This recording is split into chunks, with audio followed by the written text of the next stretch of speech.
देखिए, matric exam 2025 में आपका जो सामाजिक विज्ञान यानी कि सोशल साइंस में आपका जो प्रश्न पूछने वाला है वो भी सब्जेक्टिव।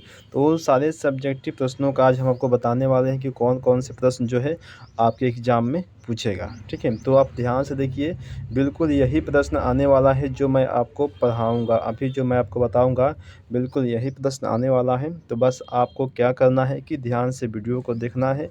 जितने भी मैं इसमें प्रश्न बताऊँगा उस सभी प्रश्नों को देख लीजिए। सही प्रश्नों को देखने के बाद आपको याद भी कर लेना है, अच्छे से पढ़ लेना है और आराम से जाकर आप एग्ज़ाम में लिख कर आ जाएँगे, ठीक है?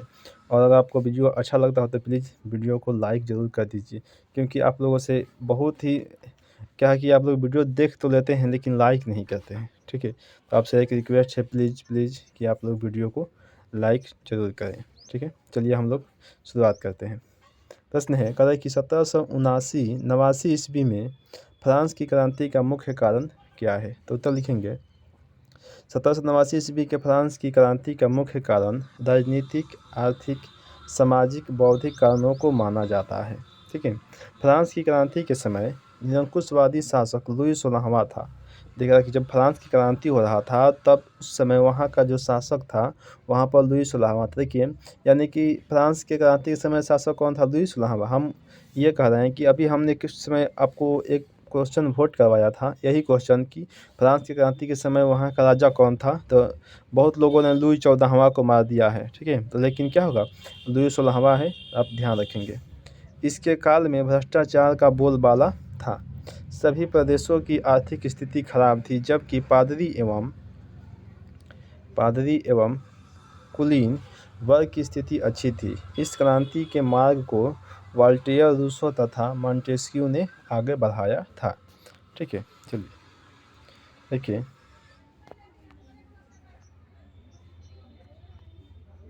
देखिए अगला प्रश्न है, कहता है कि जुलाई 1837 ईस्वी की क्रांति के कारण को लिखे। तो उत्तर लिखेंगे, देखिए कि फ्रांस 1837 ईस्वी में एक गृह युद्ध की शुरुआत हुई थी। फ्रांस में 1837 ईस्वी में एक गृह युद्ध की शुरुआत हुई थी जिसे 1838 ईस्वी की क्रांति कहा जाता है। मेटरनिख मेटरनिख का एक कथन था। मेटरनिख का यानी कथन था कि फ्रांस जब छींकता है तो पूरा यूरोप संक्रमित हो जाता है। चार्ल्स दसम एक निरंकुशवादी राजा था जिसने फ्रांस में पनप रही राष्ट्रीयता को दबाने का प्रयास किया तथा प्रतिक्रियावादी पुरोगिक को प्रधानमंत्री बनाया जिसका विरोध उत्तरवादी लोगों ने जमकर किया था, ठीक है? तो देखिए, अगला प्रश्न कर रहा है कि 1848 ईस्वी में फ्रांसीसी क्रांति के कारण को लिखे, ठीक है? यानी कि क्रांति हुआ, इसके क्या कारण थे, हम इसके कारण को लिखना है। लिखेंगे उत्तर में क्या यहाँ पर 18 होगा जी, बाहर लिख दिया, ठीक है? 1848 ईस्वी के फ्रांसीसी क्रांति के मुख्य कारण निम्नलिखित है, ठीक है? लिखेंगे, पहला हो जाएगा साम्राज्यवाद का प्रसार, दूसरा होगा मध्यम वर्ग के ऊपर शासन और तीसरा होगा राजनीतिक दलों के संगठनों में अभाव, ठीक है? लिखिए, और चौथा होगा लुई फिलिप की नीति की असफलता, ठीक है? मानेंगे कि लुई फिलिप को असफलता का सबसे बड़ा कारण माना गया है क्योंकि इसने जनता से वादा किया था कि अगर हमारी सत्ता आएगी तो तमाम जनता को खुश करने के लिए गीजो को प्रधानमंत्री बनाएंगे जो कठोर प्रवृत्ति का व्यक्ति और इसके बाद ही क्रांति क्या होगा कि शुरू हो गया। लेकिन लुई फिलिप इंग्लैंड भाग गया था, ठीक है? जो लुई फिलिप था वह भागकर इंग्लैंड चला गया जब क्रांति शुरू हुआ, तो नहीं भागता तो उसको लोग जो है मार देते हैं। अगला प्रश्न है, कहता है कि इटली और जर्मनी के एकीकरण में ऑस्ट्रिया की क्या भूमिका थी? तो लिखेंगे कि इटली और जर्मनी के एकीकरण में ऑस्ट्रिया सबसे बड़ी बाधा थी। चूँकि ऑस्ट्रिया का चांसलर मेटरनिख को कहा जाता है जिसका कहना था कि किसी भी देश में शासन तो करो लेकिन जनता की भलाई बिल्कुल मत करो, ठीक है? तो ऑस्ट्रिया जो था वह जर्मनी और इटली के एकीकरण में सबसे बड़का बाधा ऑस्ट्रिया ही था। लिखिए, अगला प्रश्न लिखेंगे, कहता है कि रक्त एवं लौह की नीति से आप क्या समझते हैं? तो उत्तर लिखेंगे कि रक्त एवं लौह की नीति का अवलंबन बिस्मार्क ने किया था। यह प्रशा होगा यहाँ पर, ठीक है। यह प्रशा का चांसलर 1862 में बना था। इसका कथन था कि भाषण से कुछ नहीं होगा, बल्कि जर्मनी इटली के एकीकरण के लिए विशाल सेना का संगठन करना होगा। देखिए आगे देखेंगे।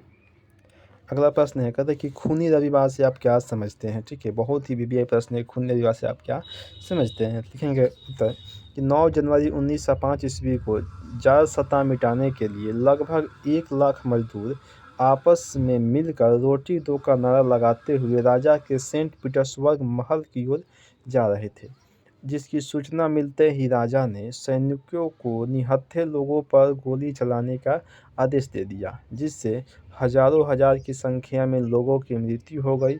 और यह घटना रविवार को घटा था, जिसके कारण इसे खूनी रविवार कहा जाता है।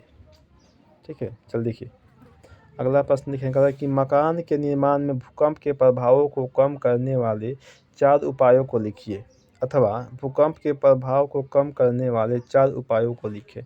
देखिए कितनी बार इसको पूछा हुआ है क्वेश्चन को। लिखेंगे उत्तर कि मकान में भूकंप के प्रभावों को कम करने वाले उपाय निम्नलिखित है। पहला होगा भवनों के आयताकार होना चाहिए। दूसरा होगा आपको नींव को मजबूत एवं भूकंप को अवरोधी होना चाहिए। तीसरा होगा दरवाजे तथा खिड़कियों की स्थिति भूकंप अवरोधी होनी चाहिए। देखिए चौथा है कि गलियों एवं सड़कों को चौड़ा होना चाहिए तथा 2 भवनों के बीच पर्याप्त दूरी होना चाहिए। पांचवा लिखेंगे जहां तक हो सके TLU तथा X आकार के भवनों को छोटे छोटे आयतों में बांटकर बनाना चाहिए तथा आयतों के बीच खाली जगहों को छोड़ना चाहिए। ठीक है, चलिए देखिए अगला प्रश्न देखेंगे हम लोग।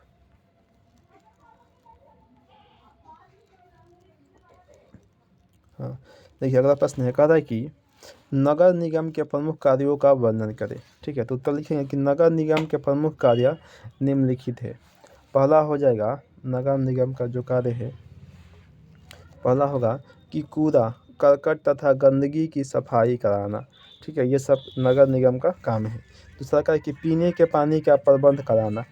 ठीक है, ये भी आपका नगर निगम का ही कार्य है। 3 नंबर नगर क्षेत्र में नालियों और शौचालयों का निर्माण कराना। ठीक है, यह भी कार्य है नगर निगम का। चौथा आग बुझाने का प्रबंध कराना।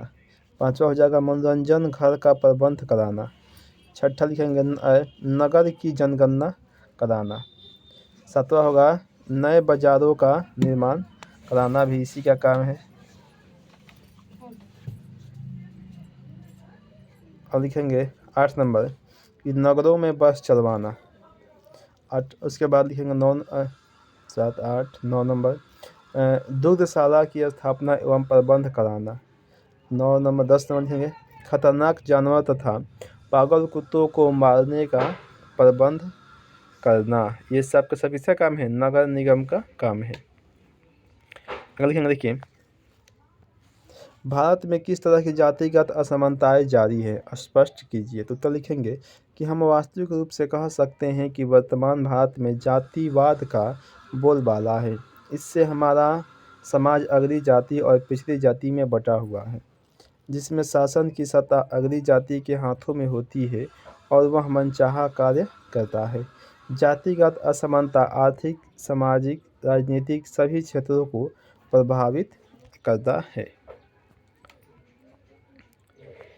देखिए अगला प्रश्न लिखेंगे, कहता है कि सांप्रदायिकता के किन्हीं 4 कारणों को लिखे। तो उत्तर लिखेंगे सांप्रदायिकता के 4 कारण निम्नलिखित है। पहला होगा अंग्रेजों ने फूट डालो और शासन करो की नीति द्वारा किसी खास धर्म को प्रोत्साहित करने का कारण। दूसरा है अपने धर्म को दूसरे धर्म से श्रेष्ठ समझना भी सांप्रदायिकता का कारण है।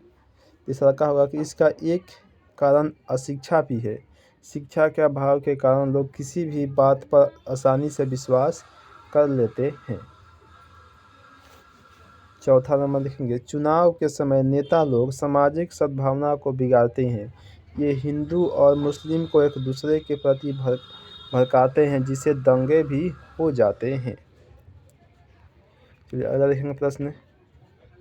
लास्ट प्रश्न आपका आता है कि समवर्ती सूची क्या है। लिखेंगे उत्तर, भारत में केंद्र एवं राज्य सरकारों के बीच शक्तियों का विभाजन कर दिया गया है और 3 सूची संघ सूची, राज्य सूची और समवर्ती सूची बनाई गई है।